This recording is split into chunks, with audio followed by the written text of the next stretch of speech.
یہ مناظر لور دیر کے ہیڈ کوارٹر بازار تیمرگرہ کی ہے، جہاں بڑی تعداد میں شہری چکن سوپ اور حلوہ کھاتے نظر آ رہی ہے۔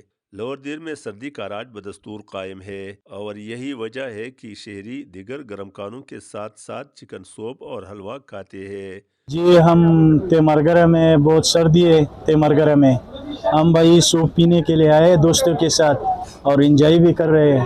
جی سردی بہت زیادہ ہے تو میں اپنے دوستوں کے ساتھ یہاں پر آیا ہوں تیمرگرہ کے مشہور سوپ پینے کے لیے، تو ہم نے یہاں پر سوپ پی لیا، کافی انجوائے کیا اور جس سے سردی کی شدت میں بھی کمی آ گئی۔ اگر ہم یہاں اپنے دوستوں کے ساتھ سردی بہت زیادہ ہے، اس کی وجہ سے ہم نے تیمرگرہ کے مشہور حلوہ بھی کھائی ہے اور بہت مزہ آیا، ہم نے اس سے بہت لطف اندوز ہوئے۔